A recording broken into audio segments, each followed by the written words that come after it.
I'm going to do a multimedia PowerPoint. So I've got a few video clips to show. So I was going to talk about Central Bank Digital Currencies. Anyway, how many people don't know what these things are? You guys all have a vague idea? Okay. All right, we'll get into it. I noticed Linda sent out a message that said I was also going to talk about ESG scores. I started getting into this too much, and I was like, this is too important. Yeah. So, anyways, these are the topics I'm going to cover. We can save questions till the end. Kind of got a lot to go through, and unfortunately, I've got to talk about some diagrams and stuff like that. Actually, let me do this. Oh,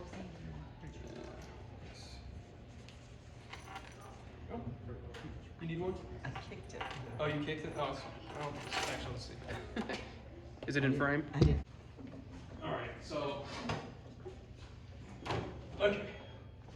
So I kind of have a lot of slides to get through, so I'm going to kind of talk quick. So I'll try to gauge if you guys are glazing over and speed up a little bit. So anyways, I'm going to talk about central bank digital currencies, what they are, what they are not, what they mean from a global perspective, more importantly, what they mean for us here in the United States. And then I'm going to talk about the structure of our monetary system, and then I'm going to talk about the types of money within each system, how it was designed into two separate monetary circuits with a breaker in between to prevent sort of an authoritarian takeover. And then we're going to do a little bit of a forensic analysis of the balance sheets of our monetary system to show how it historically functioned, how it functioned after 2008, and then how it was sort of more or less strategically broken on September 11th, 2019. So we're going to be able to put our finger on the spot where they break it.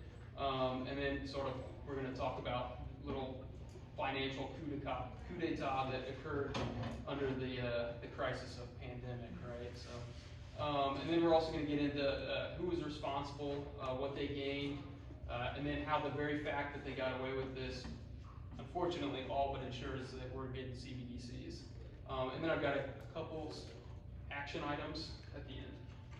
So, okay, when I was making this slide together, I was asking random people around the office if they knew what CBDC was, and nobody had any idea. They were like, "Oh, is that like CBD oil?" Or is that?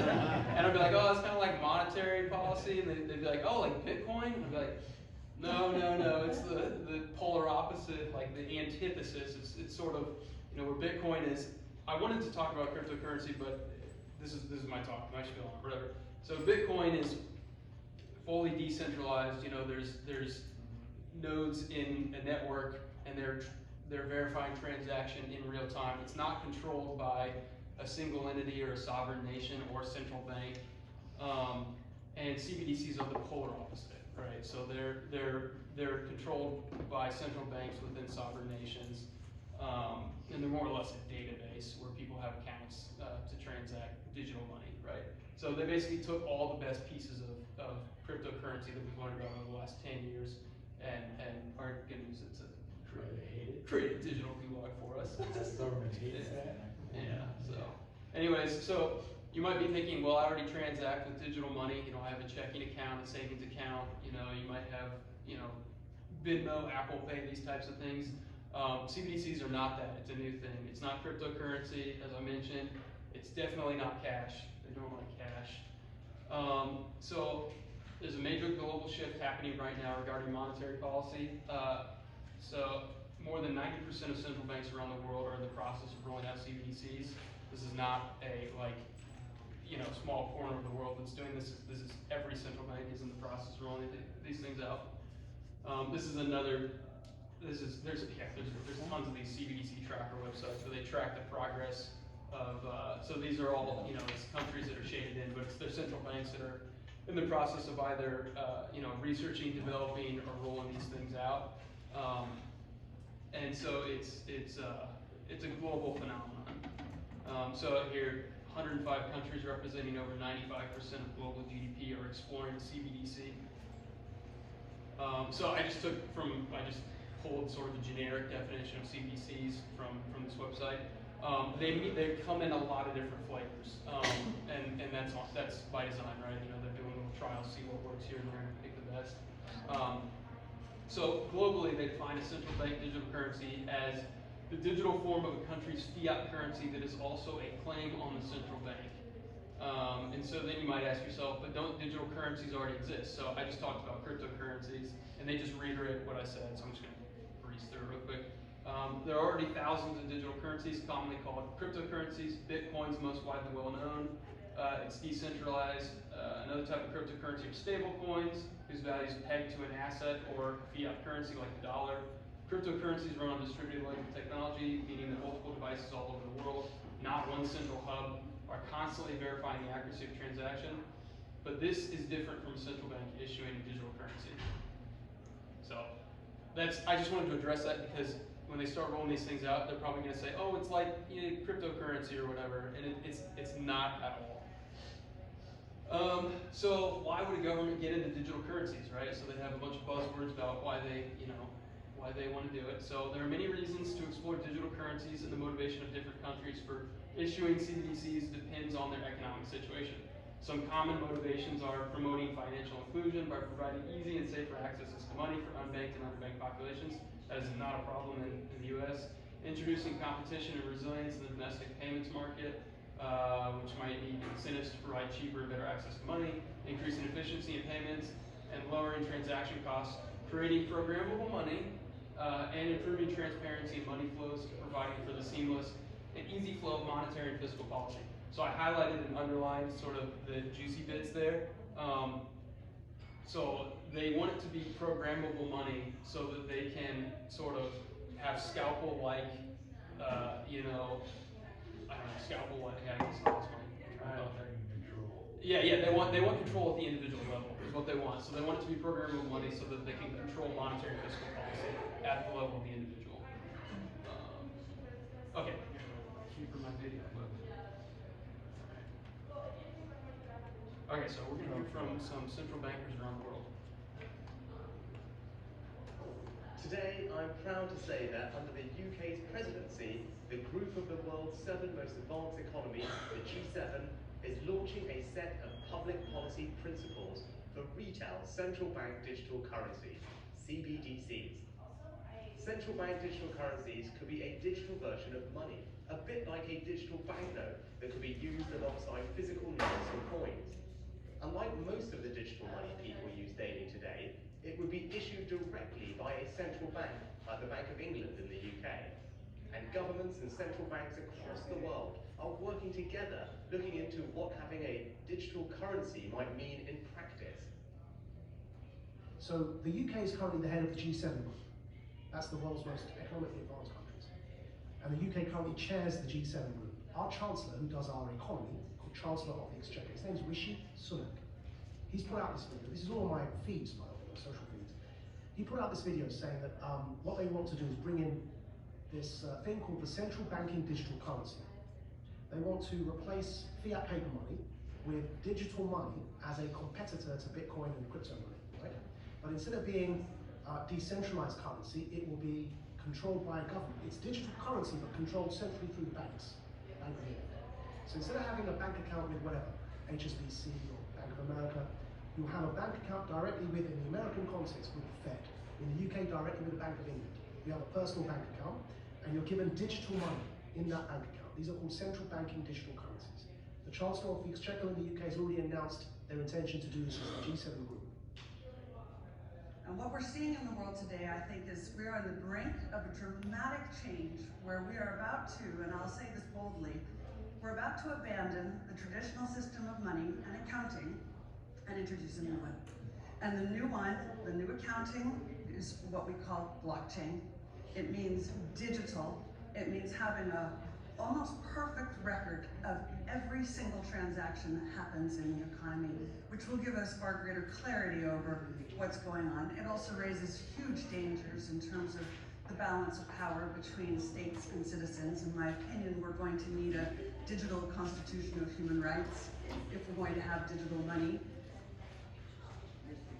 Now, in order our analysis on CBDC, in particular for the use of general use we tend to establish the equivalence with cash, and there is a huge difference there. For example, in cash, we don't know, for example, who is using a $100 bill today. We don't know who is using a 1,000 peso bill today. A key difference with the CBDC is that the central bank will have absolute control on the rules and regulations that will determine the use of that expression of central bank liability, and also we will have the technology to enforce it. Okay.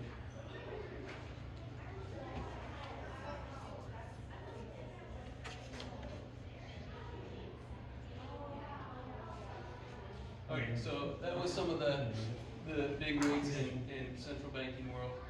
Oh, and questions at the end, if that's all right. So yeah, so this is not something that's happening, you know, in China to control and squash dissent anymore. This is a global phenomenon. So what does this mean for us here in the United States? So the Biden administration gave the go-ahead in Executive Order 14067 back in March of this year. If you pay attention to the news, most people were saying, "Oh, this is like, you know, looking into regulation for cryptocurrencies." It's not. It's a nod from the executive branch that we're ready to move forward with CBDCs. So our Federal Reserve, I should say real quick. I don't know if you guys know what the Federal Reserve is, but the Federal Reserve, briefly, is more or less a central bank. It's a bank for commercial banks. And so more or less every nation in the world has a central bank. And so ours in the United States is the Federal Reserve. They have 12 regional banks, but more or less those are just appendages of the New York Fed. So more or less it's a single entity. So whereas you have, you know, over 4,000 commercial banks here in the United States, you have one central bank. So our central bank has actively been looking into this for over 10 years. So they started researching instant payment systems in 2013. They established a task force in 2015. The Boston Fed has been working with MIT on Project Hamilton, a multi-year research project on retail CBDCs since the summer of 2020. That Project Hamilton is named after Alexander Hamilton, which is the darling of the central bankers, because he was the original central banker in the United States. So anyways, the New York Fed concluded, phase 1 of Project Cedar for wholesale CBDCs this fall. We have an active 12-week CBDC pilot program going on right now that started in November. And they announced that the FedNow instant payment system is going to launch in July of 2023, and that will more than likely be our CBDC here in the United States. And one thing to note is I noted that they've been researching both retail and wholesale central bank digital currencies, and that's where we're going to get into this diagram I've got here, because a lot of people don't realize that our monetary system is sort of two separate circuits where, you know, it's like a beating heart on each side where cash flows in that circuit, and it's both U.S. denominated, but they're not supposed to have a direct effect on each other. And so one side is the wholesale side. That's where the Federal Reserve creates money. Those are the reserves denominated in U.S. dollars, and they interact with commercial banks and other public entities like other central banks, our government, the Treasury, etc. And then over in the retail side, that is the real tangible economy that you and I interact with. That's where our money exists. And so that's where commercial banks, do business with businesses, private entities like, us. And so they're designing central banks right now. That's what they're indicating for both of these systems. So anyways, just wanted to get that through. Okay, so this was honestly very obscure, very opaque in terms of what a central bank digital currency meant for us here in the United States until the Fed released this paper in January of this year. And it's a really interesting read. It's about 30 pages, but I pulled out some bullet points for you guys. So a central bank digital currency in the United States, as defined by our Federal Reserve, is a digital liability of the Federal Reserve that is widely available to the general public. They want both individuals and businesses to have an account directly with the Federal Reserve. I added a little caveat that they're going to need to do a lot of legislation because quite frankly, that's illegal. So they've noted that they're gonna start by having intermediaries manage the holdings of the payments, and that's more or less probably gonna be commercial banks. So this is gonna be, so this is cool. They're gonna have real-time payments, 24 hours a day, 7 days a week, 365 days of the year. We don't even know the implications for that. So it'll be, you can have online micropayments. You can pay your real-time tax collection, tax returns, and federal payments. So technically, you wouldn't need an IRS, but as you guys all know, they're not doing that. Improve cross-border transactions, prevent illicit transactions. I noted that this would basically be green-lighting surveillance of all U.S. citizens via their transaction history. They mention in multiple points why they need it to be programmable money, and the ability to go direct with fiscal and monetary policy. So if you guys glaze over later in this presentation, the big takeaway is, if you're not into this, is CBDCs equal programmable money. We don't want that. Can you just add that programmable money means that your money can possibly not buy gas? I hammer that point throughout Okay. this presentation. So yeah. Okay. So that sounds so harmless for what yeah. it is. Okay. So anyways, yeah, they mentioned also that they anticipate phasing out cash. And then this was kind of interesting. The Federal Reserve does not intend to proceed with the issuance of a CBDC without clear support from the executive branch and from Congress, because they're a creature of Congress, and ideally in the form of specific authorizing law. They note that because this is illegal. They can't do this right now. That's why they wouldn't just do it if they had legal precedent to do it. So as I mentioned before, they've already got the green light from the executive branch. They still need support from Congress. So this is me putting my tinfoil hat on. So they've already announced that this stuff's rolling out in like 6 months. So you can see this is probably going to slip into some bill here in the next 6 months. And if you guys have paid attention to the FTX fiasco in the cryptocurrency world, that is probably the problem that they're going to use is this solution. Yeah, exactly. So yeah, so they're probably going to say, oh, we need, these cryptocurrencies. This is all a big scam. We need to have a regulation to get a handle on this stuff. And then they're going to have a cryptocurrency regulation bill, and they're going to slip the green light in this. That's my prediction. I agree with that. Okay, so to understand where we're going, we must first understand where we are presently. So this is the structure of our monetary system. So we have a split circuit monetary system. As I mentioned before, we've got the public side, the private side. From now on, I'm going to just call it the wholesale side versus the retail side. So like I said, it's kind of like a beating heart, whereas the money flows from the Federal Reserve to commercial banks, and then over here the heart is going to be the commercial banks that produce the money that you and I interact with, and it's debt-based money, all denominated in US dollars. But they are separate, right? So the money does not flow from one system to the other. So the Federal Reserve, we're looking at the wholesale side now. The Federal Reserve, like I said, there's 12 regional banks. More or less, it's a single entity. They do business with European central banks, Bank of Japan, U.S. government, Treasury, other commercial banks. Commercial banks do business with non-bank entities, people like you and me. Okay, so the two types of money, as I mentioned, both denominated in U.S. dollars. The wholesale side uses reserve money, money that banks keep on deposit at the Federal Reserve. The retail side uses bank money. That's debt-based digital money that you and I use to transact in the real economy, so like your checking accounts, your saving accounts. And like I said, they're separate, right?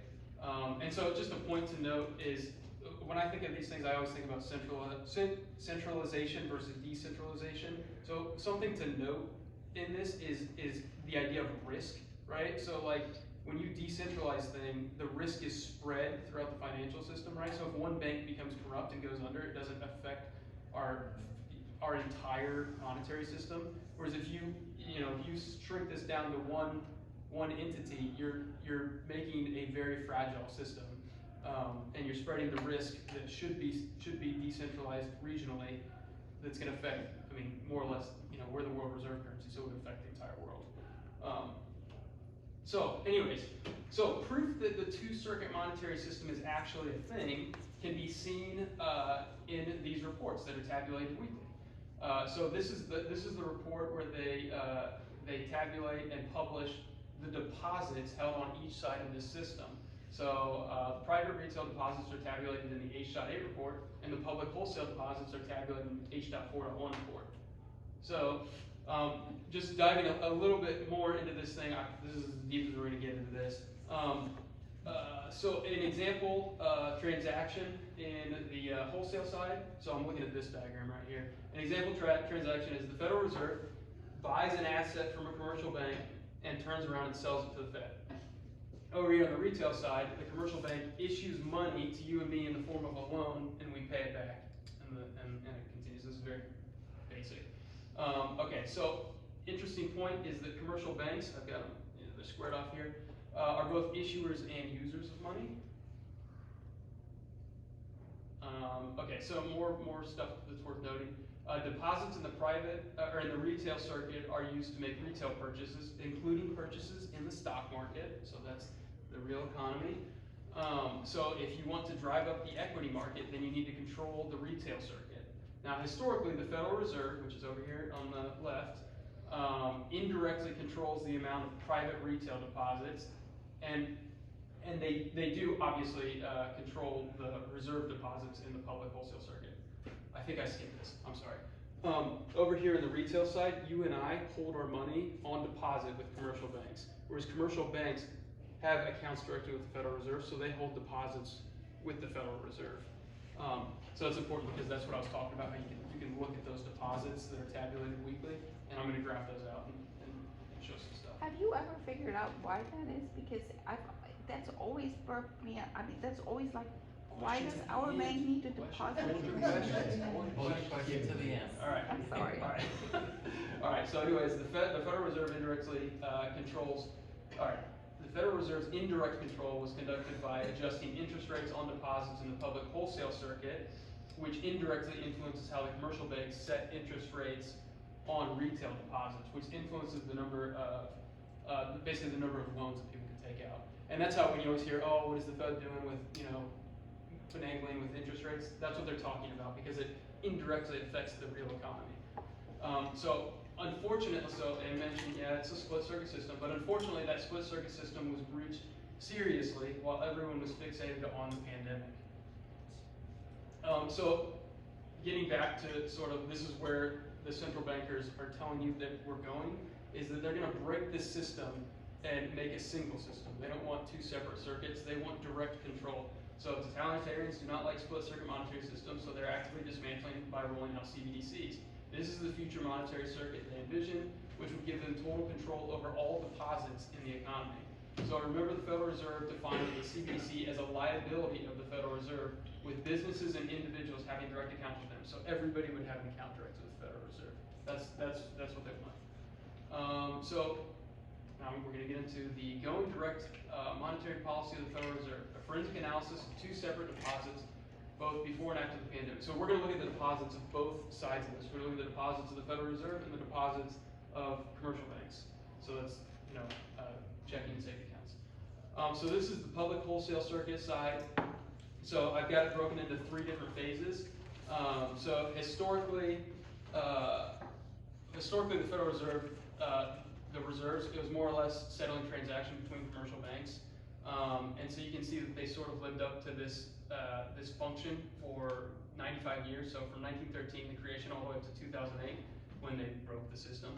And then in phase two, we have, you can see it's basically zero. And then all of a sudden there's a big spike up where there's a giant addition of money in the wholesale side. So this is the 2008 bank bailout. So this is where they invented quantitative easing. So the Fed created reserves to purchase assets from commercial banks, for example, to purchase worthless mortgage-backed securities. And then we've got something very interesting that happens right here between like 2019 and 2020. You can see that there's just a giant addition into this system of deposits. What was it? So this is the pandemic. Yeah. This line right here. So these gray lines represent recessions. So this right here. So you can see that there's a change right, distinct, change right here. That's September 11th of 2019, and then that's where they have a policy change where they go direct, which I'll get into that. And you can see they just start adding a a ton of money into here. These are basically the COVID bailouts. Is that printing of money? Yes, it's more or less, they just created it. It's digital. So here I'm adding the retail side, it's the red one, so I'm just showing you how they've got more data on that one. So we're gonna cut it down to size. And so some interesting points to make are that you can see, we've got our phase one, we've got phase two, and then we've got phase three of the blue. You can see that most of the money is actually in the retail side. And you can also see that the retail side is not affected by the amount of money that is being added to the retail side is not affected by the wholesale side. There's no correlation between the two until here. And then there's a direct correlation between So the two. this is no real money, this is just all This is digital money. digital. So the red line is the digital money that you and I interact with in the real economy. This is like checking accounts, saving accounts, this is all deposits in commercial banks. Okay, so this is where the policy change happened. So if we look right here, that's September 11th of 2019. Before the What pandemic. happened? It is What did they- before the pandemic. Very As far as interesting point. we've been told. Yeah, very interesting point. So what I did here was so I basically raised this graph up to here so that we can see the correlation. So what I do is I just add a giant constant that pushes it up so that we can see how the money just tracks. So phase one, no correlation between the two lines. Phase two, note, this was very interesting. Remember when they added all this money over to the wholesale side back in 2008? Everybody freaked out. Oh my gosh, they're printing all this money and bailing out the banks. Well, it was very interesting. We didn't experience crazy inflation, right? Because the split circuit system worked. It all stayed on one side. It didn't actually come over to this side. So it sort of tracked for like a couple weeks here, but it didn't. I'm not going to talk about this noise here. There's a distinct, this is where our system breaks right here. So this is phase three we're going to talk about. But you can see that when we add a constant, you can see starting right here, it tracks perfectly here. And you can go and watch videos where they extrapolate out and they show that the money that was added to the wholesale side was more or less 1-to-1 printed on the retail side.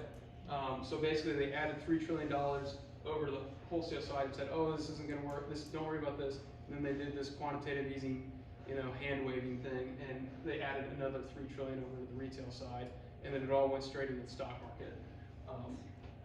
And so here, is this the same slide? Okay, yeah, here we're at this one. So I think I mentioned the same things. Okay, yeah, so at phase three, this was the 2019 repo crisis. So correlation, whereas new reserves created in 2008 did not find their way into the retail side, all of a sudden they do in this bailout. So that's right here. So what did we just learn? We just looked at a bunch of ugly graphs. So for 100+ years, the Federal Reserve's creation of reserve money never had an effect on the retail supply of bank money, and then suddenly it did. So number two, this reversal occurred during the repo crisis in 2019 when retail money supply started tracking in lockstep with the wholesale money supply. Okay, so how did this happen? All right, who did this? So BlackRock happened. That's more or less what happened. So on August 15th of 2019, BlackRock published the following report dealing with the next downturn from unconventional monetary policy to unprecedented policy coordination. August of 2019, they published this thing. So the BlackRock report takeaway was that the Federal Reserve needed to go direct in their monetary policy. They only have indirect control. They want them to go direct. So they proposed the Fed create special purpose facilities, which they called standing emergency fiscal facilities. And these would be created to inject bank money directly into the commercial accounts of various public and private sector entities. These facilities would be overseen by central bankers themselves, thus crossing the streams of the two monetary circuits in a way that had never been done before. So a week later, August 22nd of 2019, the central bankers attended their annual Jackson Hole Economic Symposium and adopted this report as policy. Interesting note, this is the exact same day that Larry Fink, the CEO of BlackRock, was appointed to the World Economic Forum's board. So I don't know how I got there. It's like somebody graffitied my World Economic Forum thing. So did the Federal Reserve follow BlackRock's advice? Of course they did. So it wasn't the March 2020 bailouts where the correlation between the Fed's public wholesale deposit and commercial bank retail deposits, the telltale sign that BlackRock style going direct bailout began, which is what everybody thinks. I don't think that this started as a response to the pandemic, right? Oh, we have to do this. No, it started back in September 11th of 2019. So that was months before the pandemic when we started to see Federal Reserve monetary creation finding its way directly into the retail monetary circuit. So in other words, it was less than 1 month after BlackRock proposed this revolutionary new type of fiscal intervention that the central banks began implementing that very idea, the going direct reset, better understood as a financial coup d'etat. That's when it began. So BlackRock was rewarded in March of 2020 when the Federal Reserve hired them to manage the bailout programs. So what did this financial coup d'etat achieve? Well, number one, at a financial level, the pandemic was an excuse for the Federal Reserve to pump trillions of dollars directly into the real economy. Number two, the central bankers gained control over fiscal policy and the ability to engineer the economy of Main Street. So whereas previously Jamie Dimon, which is like the head of JP Morgan Chase, previously had more control over the real economy, meaning the tangible money that you and I interact with, after this going direct reset, Jerome Powell of the Federal Reserve, or more precisely, Larry Fink of BlackRock, has control over our economy. So BlackRock conquered the world, financially speaking, and cemented their position as the company that owns the world. I don't know if you guys know about BlackRock, but they are like the number 1, 2, or 3 stakeholder in literally every single company, major company. They and Vanguard. Yeah, we're not, whatever. The very fact that they got away with this all but ensures the rollout of CBDCs, unfortunately, because they got away with this whole going direct policy. So before October of 2020, the idea of CBDCs in the US was absolutely ludicrous. That was something communists used in China to control and subjugate their population, all that types of things. And now, as you can tell, it's a global phenomenon that they're rolling out. Yeah, okay, so we got one more video where we're gonna meet Larry Fink and listen to, just get an idea how this guy thinks. And then we're gonna also review one of the clips that we listened to at the beginning. So with this knowledge that you guys have just taken in, you might be able to get a little bit more out of this guy, or out of Karsten, Welcome to Best Evidence. I'm on the spot.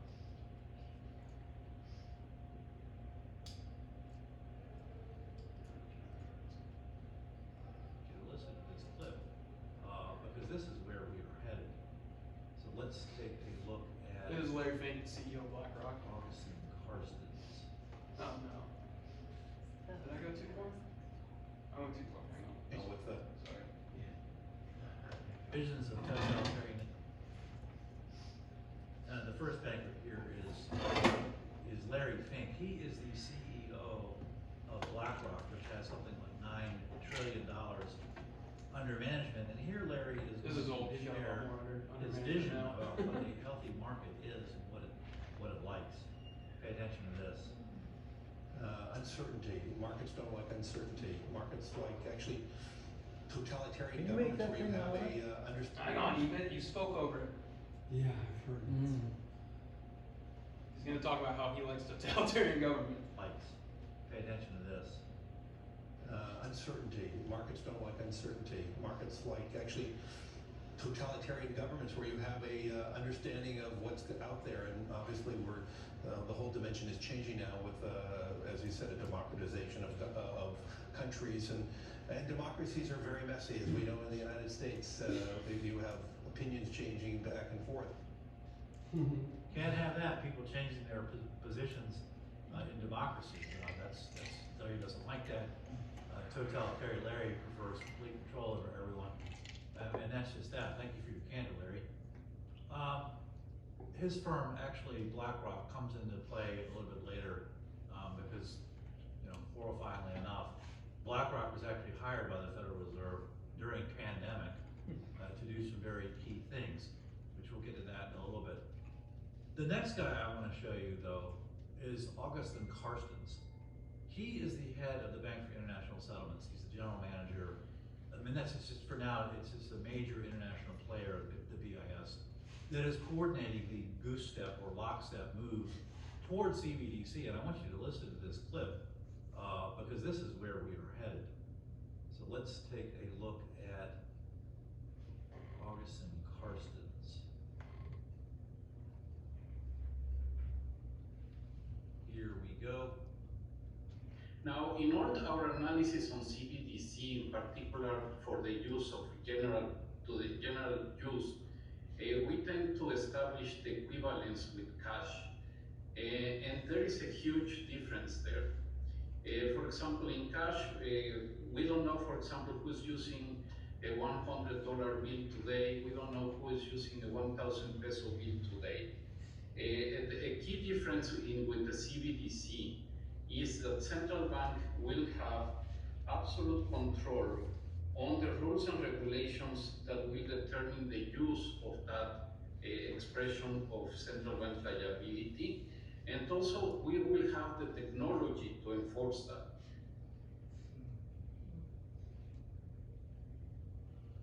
Okay, absolute control over the rules and regulations of that expression of central bank liability. That expression of central bank liability is a fancy way of saying of your money. And so what Carstens here is proposing is that when you propose to engage in retail transactions, the central bank will have complete control over that transaction. It can decline that transaction. So when you go to the Burger Mart, the Shoney's, and you want to order the double cheeseburger there, the central bank will simply look, they can look at your social credit score or look at whatever they want and say, no, you can't have a double cheeseburger. At most, you can have a single cheeseburger if you're lucky enough to have meat at all. And this here, this extra mayonnaise, that's no good, that's not good for you. Your climate coefficient is too high for that, so we're gonna have to take that away from you. No burger for you. And that is Carstens' vision for Central Bank Digital Currency. And I'm here to tell you, that is coming. Okay.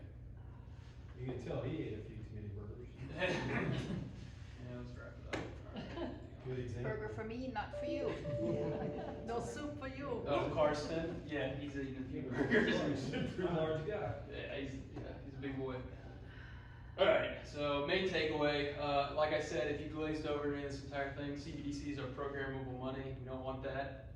So CBDCs are not like cash or bank deposits or the other forms of payments that we use in our everyday transaction.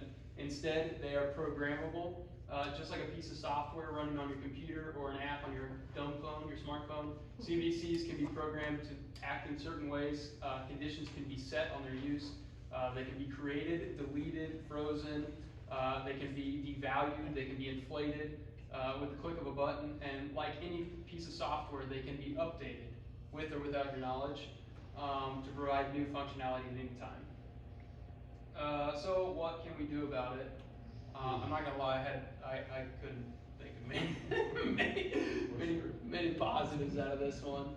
But I think it's really good that, we're having these community events here. I think it's the best thing you can do is sort of, support your community, spread the word, that we don't want these things. But the problem is you kind of have to have an in-depth conversation like this to even, cement the idea of what the heck's even happened. It's just so complex what they've gotten away with. So you can learn about the topic and give a presentation like I just gave you if you're interested.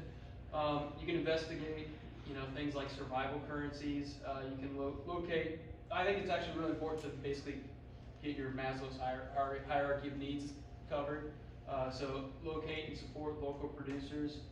Boycott the bad and buy the good. Embrace cash Fridays and black market Fridays. And then realize that it doesn't have to happen only on Friday. Remember, CBDCs still need actually, here you go, here's an action item.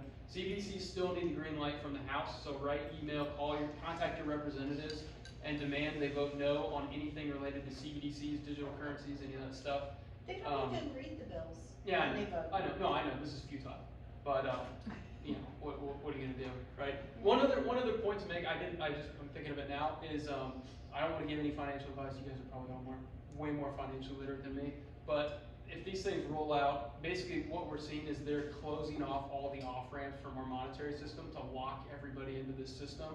So it's maybe not a bad idea to, Take you the know, money out if now. you want a certain type of, you know, thing that you think they're not gonna let you buy in the future, maybe pick it up in the next 6 months, or, you know, maybe try to think about getting some sort of wealth outside of the system, right? In case you get locked out of the system, What's like the that trackers. system? What do you mean by that? You talking about like gold? Like if they, I don't think they're gonna just be like, all right, here's Central Bank Digital Currencies, cash is useless, it's trash.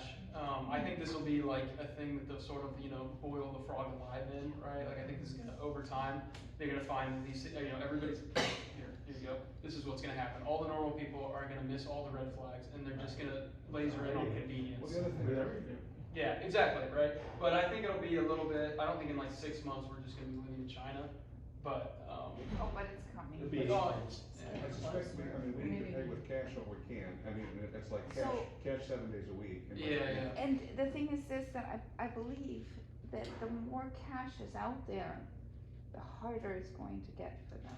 Oh, yeah. And Yeah, they've tried to I get the certainly. cash by making cash dirty and, you know. Oh, yeah, that's. It often, but I've just looked at this, cash use has gone up tremendously Good. since the. But they're active, like, I mean, over at Publix just over there, they have working They're They trying cash. won't let you buy machine. it. I stopped buying, don't buy it public. Oh, no, I know. Stand in the stupid line Yeah. and buy your gosh darn bottle of tea with your dollar bill instead of going there and doing that, make them do that. I mean, or don't go to Publix, go to the other store. Oh, I've actually put a complaint in that they no longer take cash at the self-checkout. Yeah, they had it, just like one day, they just, we turned that functionality off. Can't get cash, can't do, you know. So if you, I'll just wrap it up real I'm quick. sorry. Oh. I got like 2 slides, I'm sorry. whatever. If you wanna look at more to this, here's some stuff to do. I took a little video, so I'll have them send out the link if it's all right, and I can send out the PowerPoint if you guys are interested in this too. This is I like this guy a lot. So this is an investigative series on BlackRock. And if you have any interest, these are really good articles. Who is that guy? You said I really like this guy. James Corbett. Okay. Yeah, he actually did a lot on the rocket pump. Yeah, this guy's a Did, phenom. yes. Yeah. Can you back up one more to show fans? This one? Please, yeah. Okay, thank you. Okay, that's my presentation. As far as questions, like, okay, to have your money in your commercial bank, two options are cash at home or whatever, gold, silver, and Bitcoin. It's not just Bitcoin, there's a lot of other stuff, but yeah. All three of those. But there's barter system, there's, that's why you can, Are those what you call survival currencies, those three? well, I mean, you can type in survival currencies and you can look up. Coffee is a survival currency. Booze, coffee, Yeah. cigarettes, Oh, you know, yeah, I mean, you can look because at. that's what we've been talking about. We need to go to barter once Okay, got this it. snaps Barter into items place. then. Okay. So how things to barter? As I understand that, before, you know, when I would earn money, it was mine. I decide what I do with it. But now, they have a lien on it, it's never completely mine. You can decide. Yeah. So the sovereignty was to the people. Now the sovereignty, we gave it to the government. Yeah. And now they giving it to the bankers. Yeah.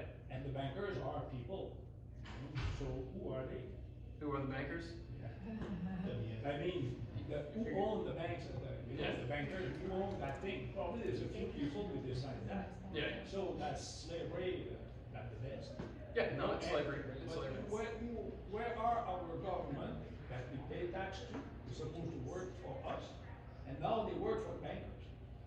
So that's what I see. Blackmail is a powerful, powerful thing. Remember, you own nothing. One nation under blackmail. They've got dirt on them all. Yeah, but this is where. Yeah.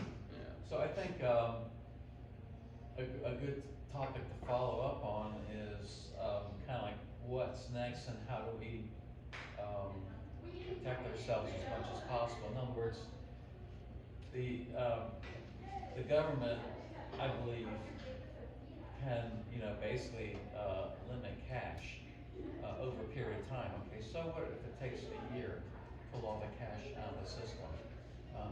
Because eventually, a small business has to go to the bank and put some cash in to buy the next round of groceries or pharmaceuticals or bicycles, whatever. And that's where, okay, fine. You don't get any more cash back. You get, you have to go to the digital currency. If you want your Social Security check, you want your tax refund, you have to have a federal account, and they're gonna start, so it's gonna, I'm not sure how you can really stop it. So the thing is, well, how do you limit it? And then what Drew says, what are the alternatives? You have alternative swipe currencies. Eventually, you can only buy so much booze, and eventually it's gonna go away. But be more self-sufficient and well, you just have to be aware of what's going on in the world. It's taken China about 6 or 7 years to get to where they are, as far as, when you walk down the street in China and you're a Chinese citizen, they know your ESG score, they know everything about you as you're walking around, they know where you go, where you don't go, all those other stuff. So, this is kind of the future until, something big happens. So do we not feel like we have any hope trying to talk to our congressman and getting? Okay, so I don't wanna just spread despair on everyone with this topic, which it is a giant black cloud, right? But there are some good things that are happening, right? So the ESG is a component that I was gonna talk about. It's more or less how they've taken control of companies. It's sort of this top-down scoring system created by, the United Nations and the World Economic Forum, and Larry Fink introduced it to all of us in his annual letter in 2020, and is pushing it on all these companies. It's basically how they're doing activism on companies. And so it's a social score for companies, right? And so the point I was making when I was kind of thinking about how I want to do this presentation was, okay, well, companies are just another legal entity from the viewpoint of the government, just like you and I, right? So that's why I was like, okay, you can already see the writing on the wall. They're going to use these ESG scores on us, coupled with central bank digital currencies, and then we're slaves, right? But the problem is this is kind of complex. There's been they've thrown everything in the kitchen sink at us in terms of fear to distract us from this takeover that just happened. My point, my perspective. But if you control all the money, then you control everything. Who cares who makes the laws, right?